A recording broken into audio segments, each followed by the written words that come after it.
Olá, pessoal, graça e paz. É muito bom estar com você novamente para nós darmos continuidade à nossa aula de aconselhamento pastoral, que na verdade é aconselhamento bíblico, como a gente tem tratado a partir do conceito de que a prática do aconselhamento não é apenas uma prática ligada à função pastoral, mas é o nome mais apropriado a ser chamada de aconselhamento cristão. Nós vimos o conceito, vimos a necessidade e terminamos discutindo no vídeo passado sobre a relevância desse aconselhamento. Qual é a nossa função hoje aqui? A nossa função aqui é nós falarmos sobre o cuidado ou cuidando de pessoas. A nossa ideia é a gente fazer uma discussão sobre saúde e doença. Na verdade, o que é saúde e o que é doença? Quando a gente está falando de doença ou quando a gente está falando de saúde, obviamente, tanto a saúde quanto a doença, e aí eu quero ser bem simples aqui, a ideia de saúde tem a ver com o mau funcionamento ou no se tratando no quesito fisiológico de alguma área do corpo, de algum órgão, de algum tipo de inflamação, algum tipo de dificuldade, algum tipo de dor, algum tipo de doença que está presente no organismo, provocando inúmeras situações, inúmeras fraquezas, inúmeras questões que vão implicar em uma imensa fragilidade do corpo humano. E isso precisa, e de fato, essa desordem que é causada, esse desequilíbrio que é gerado por conta da doença, vai fragilizar o máximo possível o corpo. Então, quando a gente está falando de doença, a ideia de doença tem a ver com isso. Tem a ver com fragilidade, com desarmonia, com órgãos ou o mau funcionamento, eu poderia dizer assim, do corpo humano. E isso numa perspectiva fisiológica, biológica. Quando eu falo de doenças emocionais, eu também estou usando a mesma expressão para definir. São doenças ligadas à mente diretamente, ou que têm a sua origem em questões ligadas à mente, contudo, são doenças que correspondem também no corpo. Estão presentes ou dão sinais no corpo. Porque o homem é completo, é um ser integral, então não tem essa coisa, essa divisão ela é feita muito mais para a gente poder compreender e entender as questões. Contudo, tanto as doenças emocionais quanto as doenças físicas, elas se manifestam no corpo, elas se revelam no corpo. É claro que as doenças emocionais elas vão implicar, se tratando das síndromes ou da depressão, ou de outras síndromes possíveis, vão implicar em alguns sintomas, como a perda do sono, a perda do paladar, a irritabilidade, a tristeza profunda. E em alguns casos, em doenças emocionais, tem esse aumento da pressão arterial, febre, tontura, desmaio. Ou seja, uma dor que às vezes não se sabe dizer aonde é especificamente, mas se consegue discernir com clareza que é uma dor infernal. Então, eu aqui, usando e com toda a questão possível, eu consigo entender que a doença é uma desordem. Seja no sistema, seja no nosso organismo, seja na nossa mente. Mas é uma desordem que implica no mau funcionamento da gente. A saúde, por sua vez, é a harmonia disso. A gente fala que alguém está gozando de saúde, que alguém está saudável, o que a gente está dizendo é que se alguém fisicamente e consequentemente emocionalmente está bem, está equilibrado, está vivendo, encarando as questões da vida numa determinada harmonia no que tange às questões e no que tange ao corpo, no que tange à cabeça, no que tange às suas relações, no que tange às suas relações interpessoais, a sua alimentação, enfim.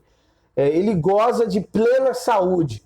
Então, se a doença é essa desarmonização, tanto na perspectiva fisiológica quanto na perspectiva emocional, a saúde é a harmonia. Quando as coisas estão caminhando bem, estão fluindo. Eu estou dando esses exemplos bem e trazendo essas explicações dessa forma para facilitar a compreensão disso. Não estou aqui trazendo nenhum conceito e nenhuma teorização acadêmica acerca do fato, mas trazendo apenas uma ideia bem superficial para que haja uma melhor compreensão do que seja doença e do que seja saúde. Agora, é a certeza que a gente tem e a questão e o fato de nós sermos seres que possivelmente adoecemos é que há uma necessidade do cuidado. Do cuidado. O cuidado é necessário porque aquele que tem muita saúde, que está vivendo plenamente na sua harmonia, vamos dizer assim, que foi a palavra que eu usei para definir, pode viver momentos de desarmonia, momento de desequilíbrio, tanto no sistema de órgãos ou no sistema físico, quanto no sistema emocional. Então isso é possível. Aí está a necessidade do cuidado. Aí está a necessidade de nós prevenir, de a gente se cuidar, de a gente criar métodos para fiscalizar e manter essa saúde ou até mesmo combater a doença se ela já estiver presente. Então é importante a gente passar por aqui. Uma outra coisa importante é o seguinte, e aí é o que diz o autor do nosso material de estudo, ele fala uma coisa importante. Percebam na afirmação acima que tanto o conceito quanto o modo de intervir na doença passam por outros caminhos envolvendo aspectos fisiológicos, psicológicos, sociais e ambientais. Ou seja, o ser humano é observado de uma forma holística. Logo, e aí é uma coisa que ele diz, é o seguinte: a doença não é somente unicausal, como vista de um modelo biomédico, mas seja vista como um resultado da interação de mecanismos celulares, teciduais, organismos, interpessoais e ambientais. Ou seja, a maneira como se enfrenta a doença não é só apenas com um tratamento biomédico, só com remédio. Há uma necessidade de um envolvimento mais completo em tudo que cerca aquele ou aquela que esteja enfrentando um momento de doença ou uma doença.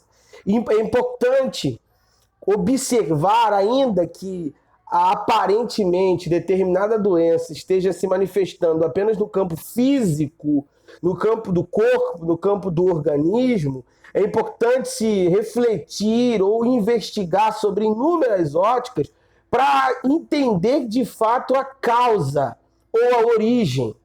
Porque possivelmente pode acontecer que uma gastrite, por exemplo, seja fruto de uma ansiedade, um descontrole na ansiedade, um descontrole numa ansiedade excessiva, melhor dizendo.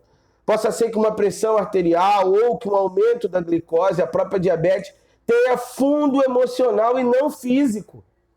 Seja ocasionado por experiências interpessoais ou experiências de luto ou experiências de decepção. Então, a necessidade de se olhar o todo nesse conceito é extremamente importante para se tratar qualquer tipo de doença. E aí, a partir disso, e é até uma declaração do Ministério da Saúde, é o seguinte, olha, características socioeconômicas, culturais e ambientais de uma sociedade que influenciam as condições de vida e trabalho de todos os seus integrantes. Então, o indivíduo, quando está adoentado, é sempre bom olhar o todo. O lugar onde mora, o que come, com quem convive, o nível de pressão que sofre, a rotina de vida que se tem. Então, tudo isso são observâncias que precisam ser feitas. na construção de qualquer diagnóstico e principalmente na prevenção ou no tratamento de alguma doença. Tanto a doença quanto a saúde estão implicadas na totalidade do indivíduo. Ou seja, tanto a doença quanto a saúde estão ligadas diretamente no todo que envolve o indivíduo, no todo que o constitui. É importante entender que alguém que a gente considera saudável, quando você olha tanto a saúde, você precisa olhar para tudo. Da maneira como ele vive, para a forma como ele come, com as pessoas com ele convive, como ele lidar com as questões conflituosas, quem está em volta dele, que tipo de trabalho, a sua condição social, o lugar que ele mora. Então, tudo isso, a sua genética, então, tudo isso implica para essa afirmação que eu acabo de fazer. Toda doença, tanto a doença quanto a saúde, estão implicadas na totalidade do indivíduo. Por isso, é extremamente importante a prevenção, tanto na saúde emocional quanto na física. Neste caso, tratando especificamente do aconselhamento cristão, que está relacionado à saúde emocional, a prevenção está no ato de vigilância, encontros periódicos. Ou seja, no nosso caso específico, como é que a gente pode, no cuidado das pessoas, prevenir o estado da doença, a desarmonia? A gente precisa criar uma metodologia ou criar caminhos, criar meios, ampliar o nosso método ou a nossa capacidade de encontro. Quando eu falo de vigilância, eu falo no sentido de quanto mais a gente buscar, colocar, externar, falar, compartilhar com as pessoas aquilo que nos aflige, melhor fica para a gente aprender a administrar as questões que nos rodeiam, sejam elas físicas ou espirituais, ou emocionais. E aí, é uma questão que insurge. A depressão é um problema biológico? A depressão, e aí é uma afirmação do autor do nosso estudo, a depressão é uma doença psiquiátrica, crônica e recorrente, que produz uma alteração no humor, caracterizada por uma tristeza profunda, sem fim, associada a sentimentos de dor, amargura, desencanto, desesperança, baixa autoestima, culpa, assim como a distúrbios de sono e do apetite. É assim que se define o que a gente pode definir a depressão. É óbvio e é claro que a depressão ela não é uma doença. Eu acabei de dizer isso, que o homem é o todo, e o todo implica na sua saúde. Então eu não posso afirmar que a depressão é exclusivamente uma doença biológica. A depressão é uma doença que alcança o homem na sua totalidade. Perceba que na sua definição a gente tem a tristeza, que está ligada ao campo emocional, a gente tem a amargura, que está ligada ao campo emocional, a desesperança, a baixa autoestima, mas a gente tem a perda de sono, a perda de apetite, a gente tem algumas questões, algumas dores físicas que vão aparecendo de acordo com o processo. Então ela perpassa por todo o indivíduo. Então ela não é só uma doença biológica, ela é uma doença que atinge o homem na sua totalidade. Assim sendo, pelos 3 tipos de pessoas são mais suscetíveis à depressão: aqueles que se cobram demais, os pessimistas e aqueles que necessitam de controlar todas as coisas, buscando satisfazer as expectativas alheias. Pessoas com um ou mais desses aspectos em sua personalidade costumam ser pouco flexíveis e muito estressadas, por isso tendem a reagir mal perante as adversidades e frustrações inerentes ao ato de viver. Ou seja, as pessoas controladoras, as pessoas pessimistas, as pessoas que se cobram o tempo todo, elas vão ter muita dificuldade de lidar com as questões que envolvem a vida. De compreender, sobretudo, que o sofrimento é inerente à vida, está ligado à vida. E aí eu pergunto, como é que o aconselhamento bíblico pode ajudar nesse quesito? Como é que a gente pode tratar essa perspectiva? As discussões apresentadas são para chamar a atenção do conselheiro bíblico para a sua importância e relevância no cenário brasileiro, sendo a saúde e a doença uma questão tanto biomédica quanto biopsicossocial. Aconselhar, ajudar, orientar numa perspectiva multidimensional da saúde auxilia na prevenção de muitos males. Enfatiza aqui o Ministério da Prevenção e não de tratamento de doenças que, em estágio avançado, necessita de intervenção de especialistas da área. o aconselhamento bíblico funcionaria como uma espécie de medicina preventiva. No caso, o aconselhamento bíblico, ele seria e apareceria nesse cenário como um agente de prevenção, aquele que ajudaria no início, aconselhando, cuidando, fortalecendo, mostrando um certo sentido para a vida, dando algumas direções. Agora, é importante pensar, e o conselheiro precisa ter consciência disso, que você não é médico, você não é psicólogo, você não é terapeuta, você não é psiquiatra, então você não tem que manter a pessoa se você entende que ela já desenvolveu um quadro e a doença já está instalada. Se você percebe que os sinais da depressão já estão aí, que a síndrome do pânico já está presente, que outras questões que denotam ou que estão relacionadas às doenças emocionais, a sua obrigação como conselheiro é encaminhar esse indivíduo, esse homem, esta mulher ou esta criança, a um profissional de saúde que possa ajudá-lo. A sua função até então é de um ajudante, de aquele que vai no processo do tratamento e ali servindo como apoio, como alguém que tem empatia, como alguém que tem proximidade, como aquele que está sendo o ouvido para esse que terá muita necessidade de falar, ok? Bem, uma outra coisa importante que eu preciso ressaltar para você é o seguinte: prevenir é melhor do que remediar. Ou seja, umas coisas que ficam claras nesse sentido e aí é uma outra afirmação, a nutrição, o gerenciamento do estresse do dia a dia, a realização de atividade física regular e a modulação dos hormônios do organismo através dos alimentos.